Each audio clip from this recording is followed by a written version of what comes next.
¿Cuántos de ustedes conocen del libro El progreso del peregrino, escrito por John Bunyan? ¿Sí? Es una alegoría de la vida de un creyente. De hecho, se ha hecho una película de dibujo animado en cuanto a eso. El mismo escritor, el mismo autor escribió un libro, otra alegoría llamada La Guerra Santa. Y es una novela de inglés moderna temprana escrita como alegoría y cuenta la historia del pueblo alma-hombre. Aunque este pueblo es perfecto y lleva la imagen del rey Shaddai, es engañado para rebelarse y deshacerse de su gobierno de gracia, reemplazándolo con el gobierno del enemigo Diabolos. Aunque alma-hombre, la ciudad, ha rechazado el reino del Shaddai, el rey envía a su hijo Emmanuel, el general de sus ejércitos, para reclamarlo. En la ciudad de alma-hombre hay 3 hombres estimados, importantes y esenciales a la ciudad, que han perdido su autoridad debido a la admisión de Diabolos a la ciudad. Es interesante que la defensa de la ciudad es traicionada por uno de los mismos integrantes de la ciudad, bajo el engaño del enemigo, quien deja entrar a los secuaces. El alcalde, entendimiento, es engañado y oculto a la verdad de la luz. El secretario de la ciudad, llamado Conciencia, se ha vuelto loco, pecando y al mismo tiempo condenando el pecado de los demás. El alcalde, Señor Voluntad, ya no desea servir a su verdadero Señor, sino que ahora decide servir al enemigo. Con la caída de estos 3 hombres, la ciudad de alma-hombre precisa regresar al Shaddai por su propia voluntad, lo que parece imposible. La salvación solo puede llegar si Emmanuel sale victorioso. Si alguna vez en una librería ven ese libro, agárrenlo, le van a hacer de gran desafío y ánimo. Es una de las alegorías de John Bunyan menos conocidas, pero es profundísimo. Nuestras vidas, tal como la ciudad de alma-hombre, está bajo el ataque del enemigo. Y es increíblemente importante que nuestras defensas estén preparadas para enfrentar los engaños y las mentiras del mundo y las falsas enseñanzas. Y este es el propósito del apóstol Pablo en nuestro pasaje hoy. Vimos la semana pasada cómo era necesario afirmar nuestra fe por medio de cómo andamos en el Señor. Vamos a leer el pasaje entero para el contexto, comenzando del versículo 6, del capítulo 2 hasta el 10. Incluye lo que vimos la semana pasada, porque la manera de afirmar nuestra fe no solamente es las 2 acciones principales que vemos de la semana pasada a esta. Lo vemos aquí en el pasaje. Versículo 6 dice: por tanto, de la manera que habéis recibido al Señor Jesucristo, andad en Él, arraigados y sobreedificados en Él, confirmados en la fe, así como habéis sido enseñados, abundando en acciones de gracias. Mirad que nadie os engañe por medio de filosofías y huecas sutilezas, según las tradiciones de los hombres, conforme a los rudimentos del mundo y no según Cristo. Porque en Él habita corporalmente toda la plenitud de la deidad, y vosotros estáis completos en Él, que es la cabeza de todo principado y potestad. Señor, te pido tu ayuda en esta mañana a obrar en nuestros corazones y pensamientos para enfocarnos en el mensaje, Señor, de tu palabra esta mañana, exaltando a Cristo no solamente por medio de nuestro andar profundizando en Él, sino también el cuidado, que la defensa de nuestra fe que debemos tener también. Te amamos y pedimos tu ayuda en el nombre de Jesucristo. Amén. Entonces, la semana pasada vimos que la primera acción que nos ayuda a afirmar nuestra fe es cómo andamos en Él. en nuestro andar de la fe. Y vimos 6 características de nuestro andar, que lo tengo aquí en la pantalla, que debemos andar en lo recibido, ese fundamento que es Cristo únicamente, arraigados, siempre conectados, permaneciendo en Él, sobreedificados, construyendo, desarrollando aún más, andando confirmados, llegando al punto donde ya no lo dudamos nuestra posición en Él, andando enseñados, siempre estando abiertos a seguir creciendo y aprendiendo en Él, y andando en gratitud. Ese fundamento, esa edificación por el medio de crecer en Cristo resulta en una vida grata, una vida de gracia que abunda y rebalsa hacia otros. Pero la segunda acción fundamental para la firmeza de nuestra fe que vamos a ver es el cuidar de nuestra fe o la defensa de la fe, que lo vemos en los versículos 8 al 10. La advertencia lo vemos cuando Pablo dice: mirad que nadie os engañe. Nos está diciendo que nos cuidemos contra la falsa enseñanza. La defensa es reconocer que hay falsa enseñanza que quiere invadir. Entonces, ¿qué hacemos? Construimos nuestras defensas y nos preparamos a defendernos. Es el soldado en el campo de batalla que levanta su escudo porque sabe que viene el ataque del enemigo. La advertencia, mirad, es equivalente a un grito: tened cuidado, estar atento, estar alerta. Advertencia es esa, no es simplemente ese cartel de la ruta amarilla que es ejercen cuidado, o sea, viene una curva, desaceren un poco, sino es el grandote que dice: por acá no se pasa. Acá hay peligro. Cables de alta tensión o lo que sea. Varios en algunos rubros industriales ven ese tipo de cartel de peligro. Y ese es el tipo de énfasis que está dando Pablo aquí. ¿Y por qué lo da? Por las características de la falsa enseñanza. Y son 5 características que muestra aquí en nuestro pasaje. El versículo 8: mirad que nadie os engañe por medio de filosofías y huecas sutilezas según las tradiciones de los hombres, conforme a los rudimentos del mundo y no según Cristo. La primera característica de esa falsa enseñanza es que es esclavizante. El término traducido engañe, que nadie os engañe, es literalmente tomar cautivo o robar. Tiene la idea de secuestro.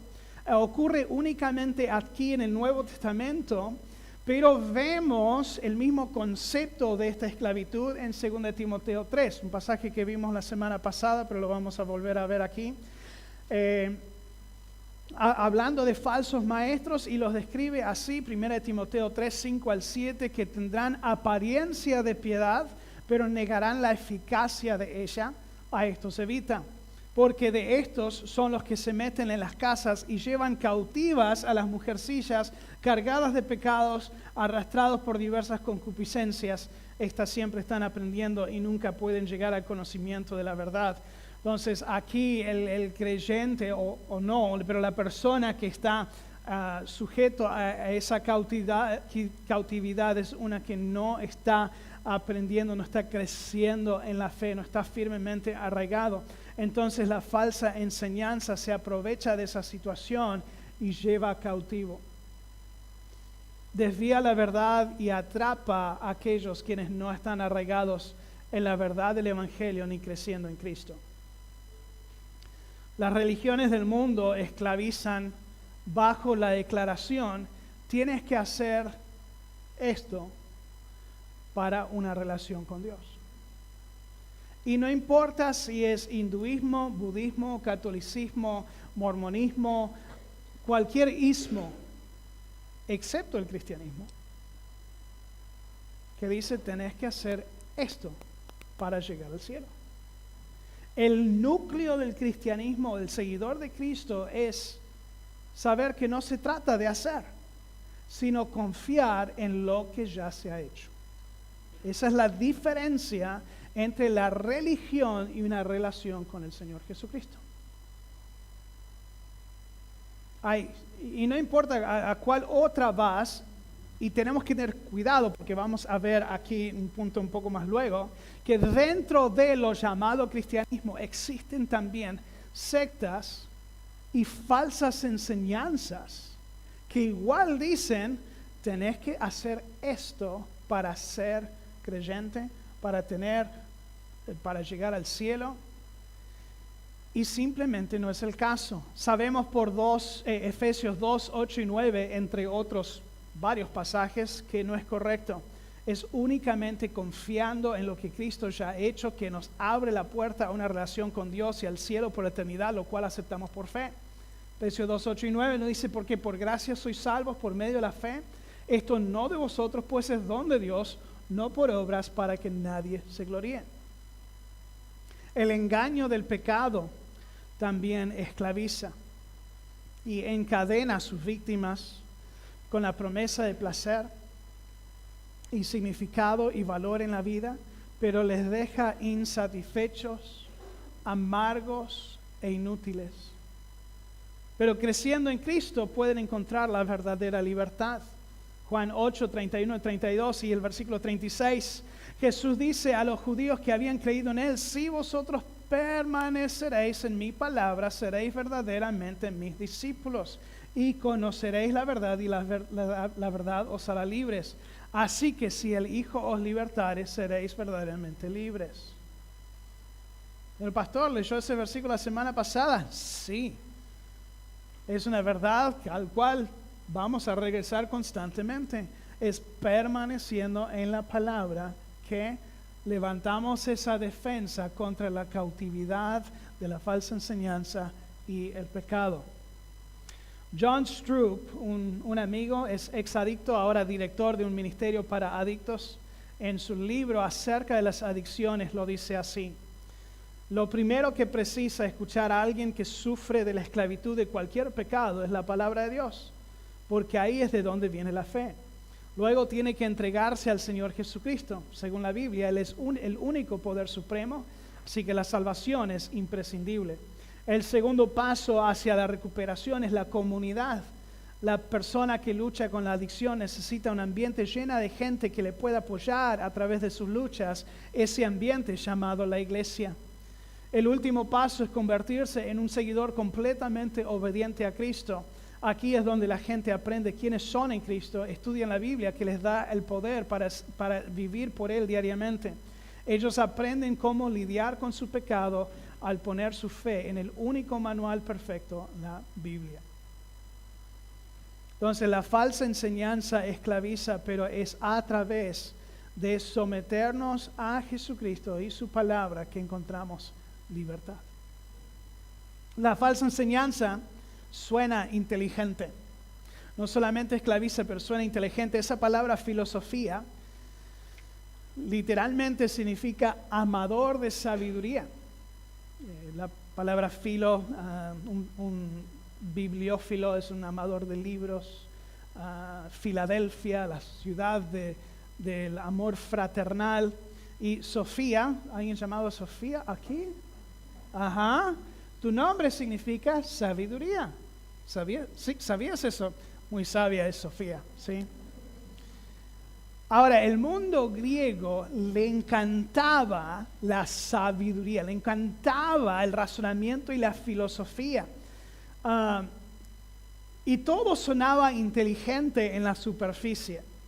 De hecho, Pablo tiene que asegurarse que no sigue el mismo tramo que todos los griegos y romanos en esto, en la cultura, y dice, y ni mi palabra, ni mi predicación fue con palabras persuasivas, perdón, esto es 1 Corintios 2, 4 y 5, no fue con palabras persuasivas de humana sabiduría, sino con demostración del Espíritu y del poder, para que vuestra fe no esté fundada en la sabiduría de los hombres, sino en el poder de Dios. Ahora, escuchamos este tipo de Eso suena inteligente, palabrería de políticos y expertos. A veces suena algo así. Que la estructura social sea una expresión óptima, consonante con el patrón de la cultura.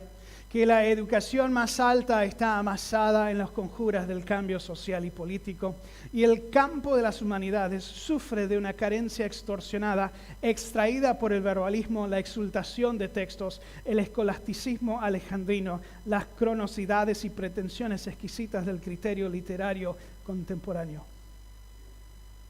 ¿Están de acuerdo con eso, no? Suena inteligente. Pero ni yo sé de lo que está hablando.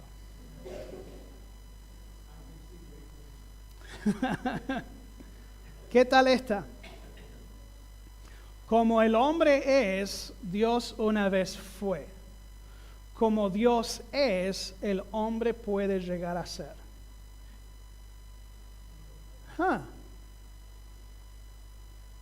Suena, tiene algo de sentido, ¿no?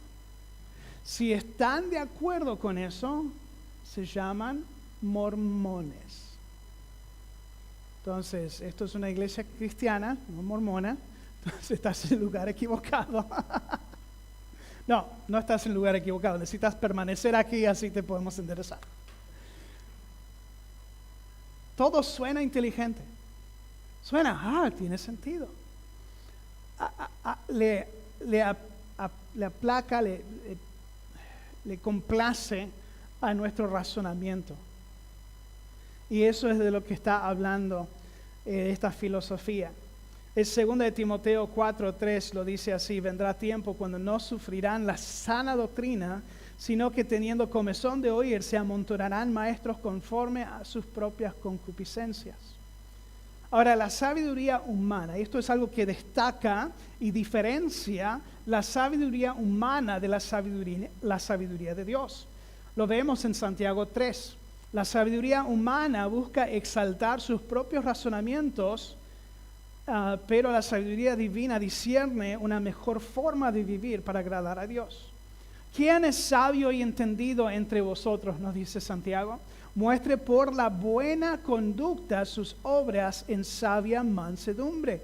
Pero si tenéis celos amargos y contención en vuestro corazón, no os jactéis ni mintáis contra la verdad, porque esta sabiduría no es la que desciende de lo alto, sino es terrenal, animal, diabólica. Recuerden esa palabra diabólica en un rato más. Porque donde hay celos y contención, allí hay perturbación y toda obra perversa. Pero la sabiduría que es de lo alto es primeramente pura, después pacífica, amable, benigna, llena de misericordia y de buenos frutos, sin incertidumbre ni hipocresía. Y el fruto de justicia se siembra en paz para aquellos que hacen la paz. Si buscas la sabiduría real, se encuentra en el cambio que Dios hace en tu vida. Vemos también que la falsa enseñanza es vacía. Dices huecas sutilezas. Las sutilezas son literalmente decepciones o engaños vacíos. Suenan bien a la superficie, pero los abrís y no hay nada. Es un globo. Es completamente opuesto a la verdad del Evangelio. El verdadero conocimiento en Cristo. Lo vimos al principio de Colosenses 2, donde Pablo afirma el versículo 2 y 3, para que sean consolados sus corazones, unidos en amor, hasta alcanzar todas las riquezas de pleno entendimiento, a fin de conocer el misterio de Dios, el Padre, y de Cristo, en quien están escondidos todos los tesoros de la sabiduría y del conocimiento. Hablando de huecas sutilezas, he hecho esto antes, pero algunos lo recordarán, pero no, hay varios nuevos aquí, entonces vamos a ver si pueden también discernir entre lo que dice el pastor Joel Osteen y las galletas de fortuna que se encuentra en el restaurante chino. Ahora, esto no es original mío, viene del escritor cristiano Tim Challies.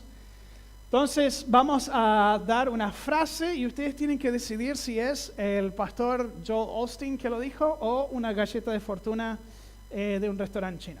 ¿Sí?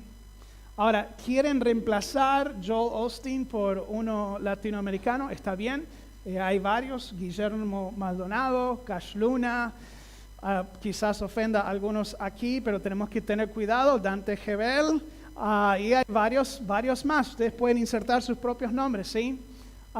Galleta de fortuna, a ver. Ahí viene. La felicidad no es la ausencia de conflictos, sino la capacidad de enfrentarlo. A ver, ¿qué dicen? Galleta de fortuna. A ver.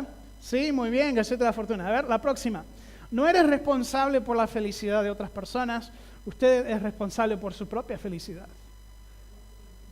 Joel Osteen, a ver. Muy bien, otra vez. Ahí, espera. A ver, es el tiempo para hacer una diferencia. Piensa en cómo puedes mejorar la vida de otra persona. ¿Fortuna, galleta de fortuna? No, Pastor Joel. Evita enfocarte en los aspectos negativos del pasado. Suena bien eso. Pero ¿viene del Pastor Joel o galleta de fortuna? ¿Galleta? A ver. Muy bien. Puedes tan fácilmente declarar perder tu sueño como obtenerlo. ¿El pastor? Bien. Bien, uno más. No, creo que hay varios más, sí. Cuando no puedes sentirte naturalmente optimista, a veces puedes ayudar a actuar como si lo fueras. A ver, galleta de fortuna. El afirmar algo es hacerlo firme. A ver, pastor, no, es galleta de fortuna. La verdadera grandeza no es lo brillante que brillas, sino lo brillante que haces brillar a los demás. Qué lindo, ¿no? A ver, pastor Joel, bien. Alguien necesita tu ánimo, alguien necesita saber que usted cree en ellos. Una galleta me dicen acá, a ver. No, Pastor Agustín. Las mejores cosas en la vida no son cosas. ¿Ok? La galleta de la fortuna, bien. Producirás lo que continuamente estás viendo en tu mente. Pastor Joe, muy bien ahí. Juzga cada día, no por la cosecha que cosechas, sino por las semillas que siembras. Galleta de fortuna. ¿Hay uno más? Ok. Bienvenido, Alejandro. Hay un asiento allí atrás si quieres. Bueno, estamos en plena reunión. Bueno, ¿cómo estuvo su discernimiento?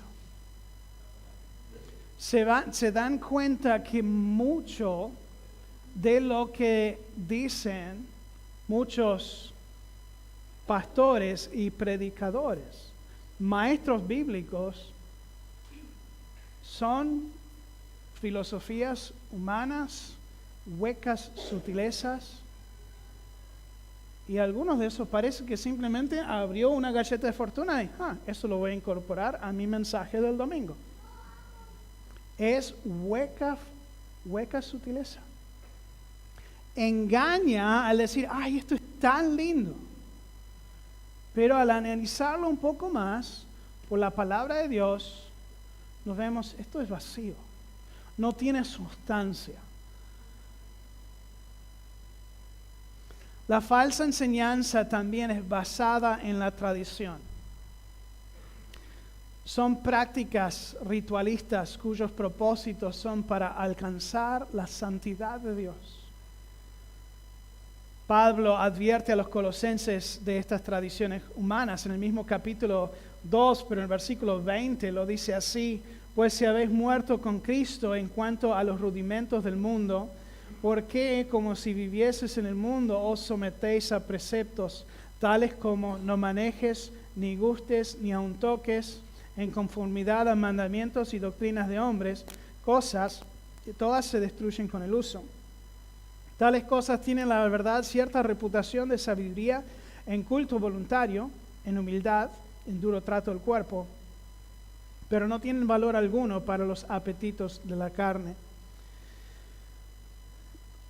Esto no está, pero si se fijan en Hechos 15, no está en la pantalla, Hechos 15, hubo un grupo de lo que llamamos judaizantes que seguían a Pablo por donde él iba. Ahí en el versículo 1 de Hechos 15 dice: entonces algunos que venían de Judea enseñaban a los hermanos, o sea, a convertidos recién al Evangelio, si no os circuncidáis conforme al rito de Moisés, no podéis ser salvos. Luego fíjense en el versículo 5. Pero algunos de la secta de los fariseos que habían creído se levantaron diciendo: es necesario circuncidaros y mandarles que guarden toda la ley. Entonces había este grupito, no es específicamente los falsos maestros a que está hablando, pero la falsa enseñanza que viene es similar. Si quieres tener una relación apropiada con Dios, entonces tienes que cumplir todas estas tradiciones rituales. Tienes que comer así, tienes que vestirte así, tienes que hablar así, tienes que incorporar este patrón en tu vida. Y como dice Pablo en el versículo 23 de Colosenses 2, estas cosas te pueden ser de utilidad para tu propia adoración a Dios. Entonces dice: ¿sabes qué? Quiero adorar a Dios. Esto es importante que yo comunique a Dios cuánto lo amo y mi devoción por Él, entonces voy a hacer tal cosa. Dice, eso está bien. Pero Pablo dice, date cuenta que eso no sirve en la lucha contra la carne. Es simplemente cómo estás queriendo adorar a Dios. Y un corazón devoto sí puede hacer eso, pero el momento que lo exigimos como requisito a la santidad de alguien más, se pasa a mandamientos de hombres, a tradiciones ritualistas que nos salvan. Es el mismo reclamo que Jesús le hace a los escribas y fariseos. En Marcos 7, leemos el versículo 8, 9 y el 13. Porque dejando el mandamiento de Dios, os aferráis a la tradición de los hombres, los lavamientos de los jarros, de los vasos de beber, hacéis otras muchas cosas semejantes. Le decía también, bien invalidáis el mandamiento de Dios para guardar vuestra tradición, invalidando la palabra de Dios con vuestra tradición que habéis transmitido. Y muchas cosas hacéis semejantes a estas. Entonces, por ejemplo, uno de las formas que lo hacían era el guardar el día sábado. Memorizamos, acuérdate de el día sábado, ¿sí? Para santificarlo. Acuérdate del séptimo día, para santificarlo. Entonces, el sábado. Ahora, todo ese pasaje es para enseñarnos que podemos, en vez de trabajar, y todo esto apunta, ¿sí? 2:20 nos dice que es sombra de lo porvenir, que es sombra de lo que, el versículo 17, todo lo cual es sombra de lo que ha de venir, pero el cuerpo es de Cristo. O sea, todo apunta al descanso que tenemos en Dios por medio de Jesucristo. Es el punto del sábado, que Cristo es nuestro sábado, es nuestro descanso. No tenemos que trabajar para el favor de Dios. Pero ¿qué hacían los judíos? Los judaizantes y fariseos. Hay que santificar el día sábado. Ahí está el límite, la barrera, ¿no? Entonces, para no quebrantar esa barrera, voy a tomar un paso para atrás y digo, bueno, para santificarlo significa que no puedo trabajar. Okay. Entonces, no voy a trabajar.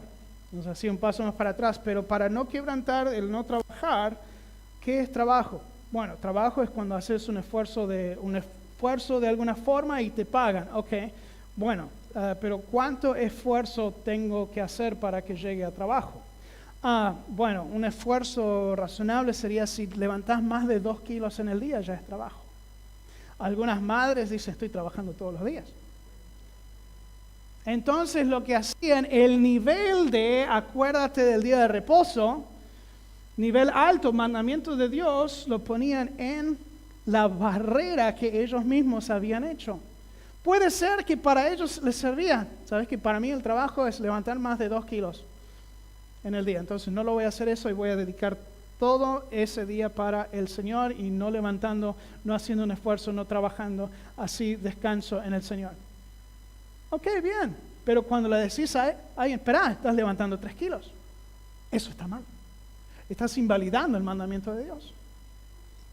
¿Así? No. Es mandamiento de hombres.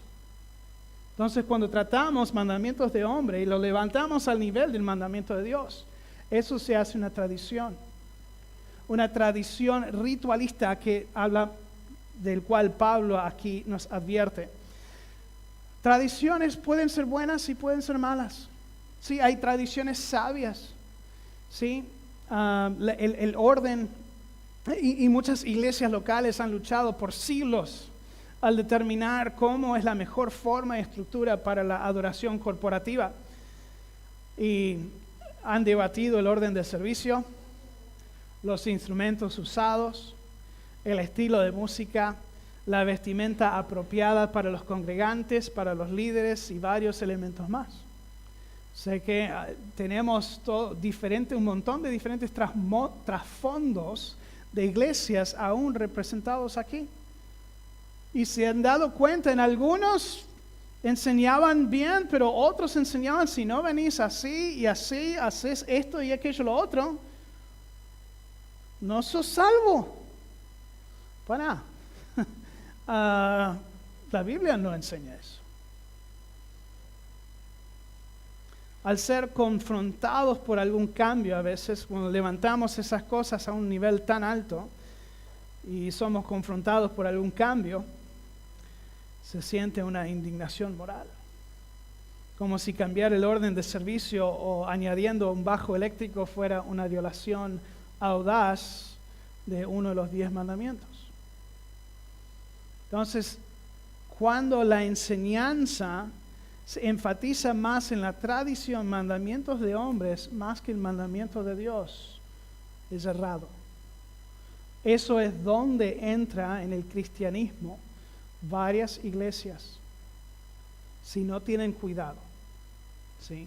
Y nosotros igual, sabiendo eso, una de las defensas que ponemos es simplemente estar constantemente evaluando y preguntando ¿por qué hacemos tal cosa? ¿O por qué no hacemos tal cosa? Entonces el simple hecho de preguntar y podemos mirar en la palabra de Dios que nos rige es lo que nos da nuestra guía y dirección. Ahí podemos tomar decisiones para que no sean simplemente en base de tradición. El hecho de que algo se ha hecho por siglos no significa que es correcto. La falsa enseñanza también es demoníaca. La frase, los rudimentos del mundo, significa literalmente los elementos del cosmos, hablando de los elementos físicos de nuestro universo, la materia que lo compone. Sin embargo, de hecho los elementos, como ustedes todos han memorizado la tabla periódica de los elementos, ¿no? En la clase de ciencia. No, está ahí. Examíneme. Sin embargo, tomando en cuenta el misticismo religioso que había en esa región, la mayoría de expertos bíblicos apuntan a la adoración y espiritualización de esos elementos básicos del mundo. De hecho, vemos eso en nuestro día hoy. Cosas como los signos del zodíaco, las energías calmantes o estimulantes de algunas diferentes piedras o muñecos, las energías que se unen, que unen o componen las cosas, como el chi del budismo o la fuerza de las guerras de las galaxias, si te gusta más eso. El hecho de que Pablo resalta que Dios ha exaltado a Cristo por sobre todo principado y potestad a través de esta epístola da a entender este enfoque también. El principado, potestades, está hablando de huestes espirituales. Pablo nos advierte a Timoteo en 1 Timoteo 4, dice el Espíritu claramente, dice, en los postreros tiempos algunos apostatarán de la fe, escuchando espíritus engañadores y doctrinas de demonios. A los corintios les advierte que aunque el ídolo no es nada, dice 1 Corintios 8:4, acerca pues de las viandas que se sacrifican los ídolos, sabemos que un ídolo nada es en el mundo y que no hay más que un Dios. Entonces, como hijos de Dios, sabemos que Dios es el único Dios. Entonces, un ídolo a un Dios falso es simplemente un pedazo de madera o el material del cual está hecho. ¿Sí? Los elementos, las básicas del mundo son exactamente eso.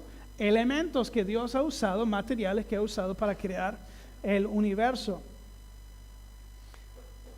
Pero también Pablo les dice en el capítulo 12 que una vez despierta la conciencia al hecho de que algo es ofrecido a ídolos, ya es obra demoníaca y no deben participar.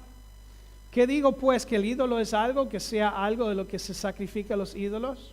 Y esto en ambos capítulos es un contexto donde los cristianos están diciendo, ¿está bien comer carne que ha sido ofrecido a ídolos? Lo que hacían en los templos paganos, ofrecían sacrificio a ídolos y el ídolo, que no tenía ni boca, ni estómago, ni nada, no podía comerlo. Entonces, ¿qué hacían? Esa carne, ahí está, al mercado de la calle, al lado del tabernáculo, tenemos un descuento hoy porque es un día especial para tal ídolo, entonces alguien va y compra, no sabes, en el mercado hoy estaba re bien, buen precio, vamos a tener asado, te invitan. Y ahí Pablo enseña de que, porque el cristiano está diciendo, ¿y si me invitan, qué hago? Bueno, si tu conciencia te pica, no participes. Sí, porque es un mal testimonio a la persona incrédula con quien estás cenando, al participar con eso. Pero si no te dicen, esto fue ofrecido al ídolo Molec y si no te lo dicen y te ofrecen el pedazo de carne nomás y tu conciencia no te molesta, cómelo nomás, porque es carne. El ídolo no es nada. Entonces, eso era la discusión. He acortado muchísimo dentro de esos 2 minutos, sí. Me recuerda, un día llegamos a la iglesia aquí. Vinimos a preparar algo. Y en el portón, imagínense, en esta economía, había un pedazo de carne ahí en el portón nomás. Ahora, parecía que estaba un poco podrida. Salgo de la camioneta y digo, ¿qué es eso? ¿Quién habrá ido al carnicero y se le cayó la carne? Especialmente cuando cuesta como $1,000 el kilo. Y estamos hablando de quizás unos 2 kilos fáciles. Ahora, sé que tenemos vecinos Umbanda, ¿sí? Y hemos tenido interacciones con ellos interesantes y digo, seguramente son ellos, tratando de hacer algún tipo de trabajo. Trabajo, bueno, que salgan a trabajar entonces. Pero me puedo bajar de la camioneta, lo veo y cuando concluí que es probablemente lo que era, les confieso, me reí un poco. No por burla a ellos, sino decir, ¿no saben el Dios a quien sirvo? Él es el Todopoderoso. Esto no tiene ningún efecto de lo que Él hace en su iglesia. Justo había un perro, se lo pateé al perro y se lo llevó y creo que el perro todavía está vivo, entonces no sé que tuvo mucho efecto. Pero imagínense si estamos rodeados de estas filosofías y tenemos una lectura del horóscopo cada semana en la iglesia. A ver cuántos escorpios. Bien, ustedes escorpios ya saben cómo somos, entonces tenemos que tener cuidado y nos regimos por esas cosas. En el retiro de los jóvenes, la otra vez en Casanova alguien preguntó, ¿está bien que un cristiano mire Dragon Ball Z?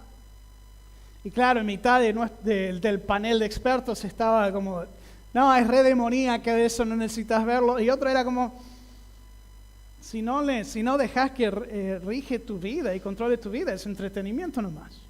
Mientras que no estás poniendo cosas inmundas frente a tus ojos. Entonces, uno tiene que ser sabio, tiene que ir con su propia conciencia en cosas así. En nuestras propias vidas tenemos familiares, tenemos parientes, amigos. Y he tenido personas ofreciendo, oh sí, toma piedra, hierba, duende, cualquier otra cosa, te va a ayudar con esto o lo demás. Para uno sólido en su fe, no les nada. De hecho, les confieso, tenemos un juego con nuestra familia en donde conseguimos uno de esos duendes, tienes una camiseta de River, y lo dejamos escondido en la casa de uno de nuestros otros familiares. Y el juego es que lo tienen que encontrar, sacar una foto y llevárselo a la casa de alguien más. O sea, estamos jugando con esto. ¿Por qué? Porque es un elemento básico, no tiene nada de espiritual. Pero si nos metemos en la cabeza, no, pero ese tipo de duende puede causar una maldición sobre la casa y por eso tu hija tiene tantas alergias o por eso tu esposa actúa así. No. Por eso tu esposo abre la boca y mete la pata y por eso...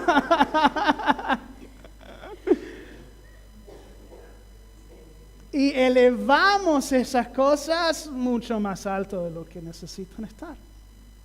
Y nos regimos, nos controlamos, nos sometemos a enseñanzas que dejamos que los rudimentos, las cosas elementales de la vida, de la tierra que Dios nos ha dado, que ha llamado bueno, que lo leemos luego en 1 de Timoteo, debemos regirnos por una sola cosa, y es la palabra de Dios.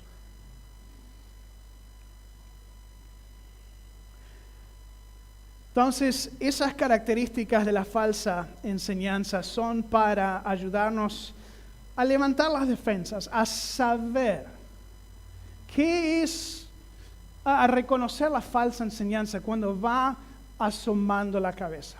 Nunca va a ser de frente, nunca alguien va a venir a tu casa y decir, quiero que vengas a mi iglesia donde creemos que Jesucristo no es el Salvador. Y vas a decir, me convenciste, vamos. Pero empiezan a decir, sí, pero sabes que un buen cristiano, a mí me parece, que hace tal y tal cosa. O que debe manejarse así, o bueno, este versículo parece enseñar esto. Suena bien. ¿Tiene sentido? Ok, vamos.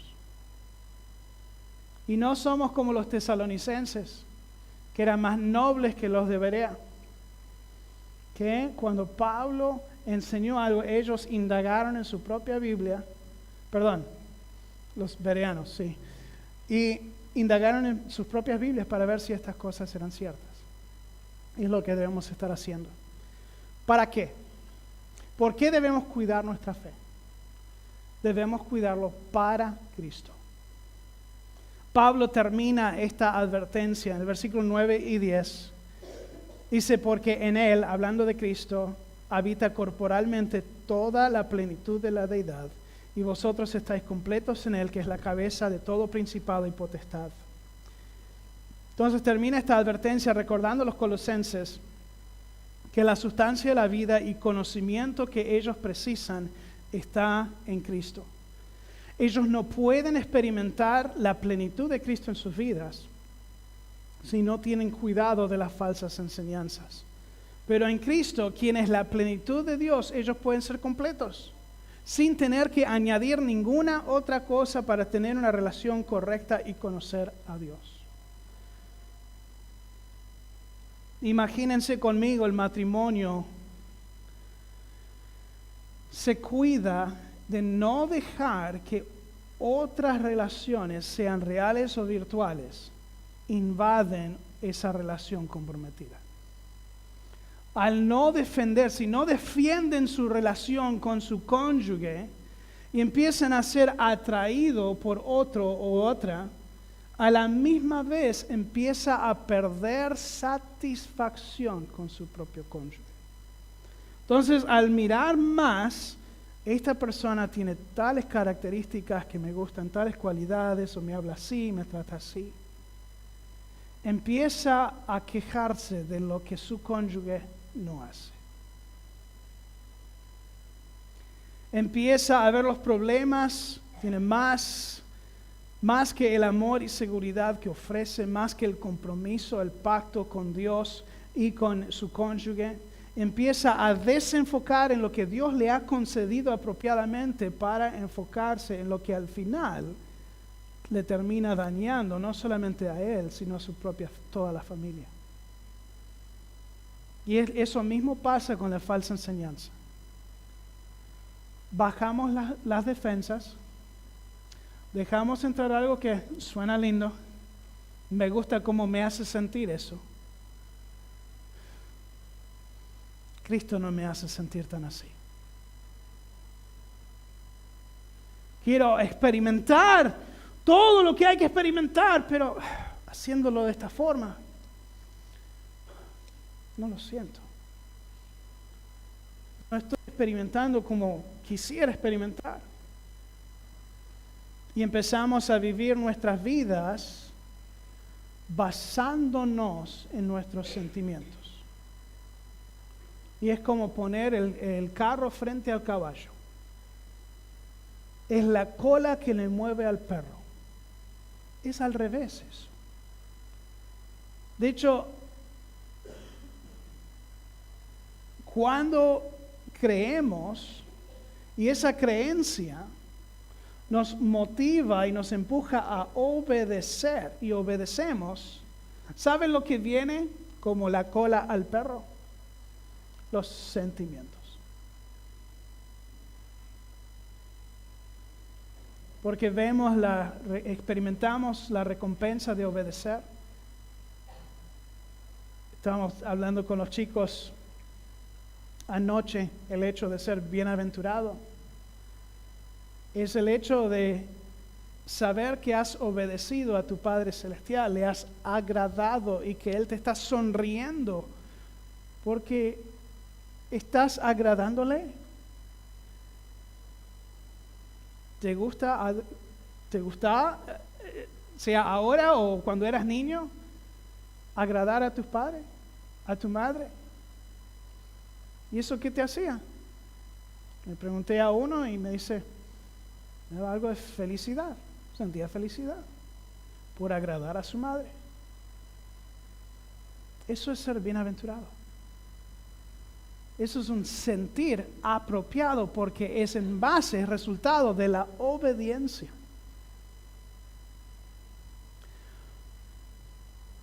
Entonces, cuando ponemos las defensas de la falsa y cuidamos nuestra fe, ¿qué hace? Obedecemos y nos ayuda a enfocar en Cristo y quienes somos en Él. Y ahí encontramos que somos completos en Él, que todo lo que necesitamos está en Él. Y al obedecerle, al seguirle, y eso nos llena y nos motiva y nos empuja hacia adelante para seguir sirviéndole. De tal forma que eso otro ya no tiene efecto. De hecho, nos podemos reír un poco. ¿En serio, Satanás, estás tratando de tirar eso? Ya está. Tenemos que cuidarnos de otras cosas. Pero hemos puesto una defensa firme y fuerte. Y eso fortalece, en conjunto con nuestro andar, fortalece nuestra fe. ¿Cómo está tu fe esta mañana? ¿Está firme? Estás fortalecido, estás cuidándote de la falsa enseñanza, las falsas filosofías y huecas enseñanzas del mundo. Estás andando en lo que hablamos la semana pasada, creciendo, afirmándote en el Señor. Si tu respuesta es sí, genial, sigue haciéndolo, sigue creciendo las defensas, sigue profundizándote en Cristo.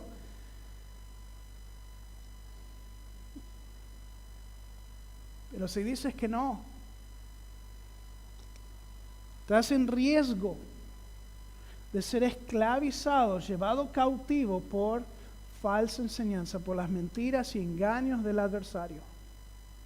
No es un buen lugar para estar porque termina en la destrucción. Es lo único que Satanás quiere para ti, es destruirte.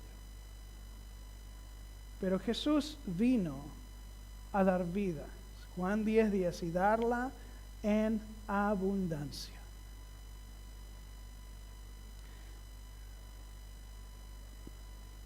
Padre, te amamos. Te pido que nos ayudes a reconocer la falsa enseñanza, Señor, los engaños del mundo, del adversario, de nuestra propia carne, Señor, que se presenta como obstáculo, tratando de impedir nuestro crecimiento y firmeza en la fe, nuestra efectividad en nuestro testimonio, en ser luz. Ayúdanos a reconocerlo, a crecer nuestras defensas, preparándonos. Pero, Señor, no de una forma que se enfoca en todo lo malo que podría pasar, de una forma que preocupa de sobremanera, sino de una forma que nos lleva a los pies de Cristo, en agradecimiento, arraigados en Él, permaneciendo en Él, buscando tu palabra que nos llene, nos guíe cada día. Ayúdanos a crecer en tu palabra, en Cristo, poner tu palabra en práctica en nuestras vidas, así ser tus manos, tus pies aquí en el mundo, ser la sal de la tierra, la luz del mundo, Señor, Cristo brillando en nosotros. Te pido por alguno aquí que no te conoce como tu Salvador personal, que después de la reunión, cuando terminamos aquí, puedan acercarse a quien le invitó, quizás a mí, algún otro líder, para preguntar cómo puede tener una relación con el Señor. Te amamos y pedimos que nos bendigas ahora al concluir. En el nombre de Jesucristo. Amén.